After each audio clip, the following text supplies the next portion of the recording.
Chairman George Garcia, pwedeng pakipaliwanag to please? Meron po bang intermediary server na nagko-collate ng mga resulta ng automated counting machines at nagsisend every 15 minutes sa mga servers? Yun po kasi yung nakikita kong paraan para maging posible itong sinasabi ninyo. Ang pagpapadala po kasi ay naka-package, every 15 minutes. So sa 15 minutes na ito, Sir Ted, halimbawa, ang ipinadala sa kanilang na results ay 10 election return, 10 presinto.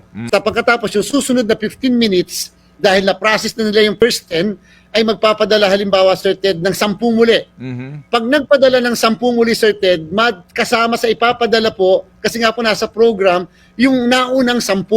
Parang hindi po kasi tugma iyan kung ano ang dapat, sabi sa rules at sabi na nga rin ninyo. Pagkatapos ng printing ng election returns, dapat transmit agad ang mga automated counting machines independently, diretso sa mga servers at hindi sila nakikipag-coordinate sa ibang mga automated counting machines para malaman kung ano yung resulta nila at para ma-include yung resulta ng mga ibang automated counting machines sa mga pinapadala nila sa mga servers. Tulad nga po ng sabi ninyo, Yung presinto niyan, pag nakatapos na ng kanyang pagbilang, mag-iimprenta ng election returns at pagkatapos magtatransmit siya ng result sa server. Direct na magtatransmit. kung totoong may intermediary server nga na nag-i-intercept ng mga results ng bawat automated counting machines at nagko-collate ng kanilang mga resulta at nagsisend by batch every 15 minutes sa lahat ng mga servers, parang may mali po dyan.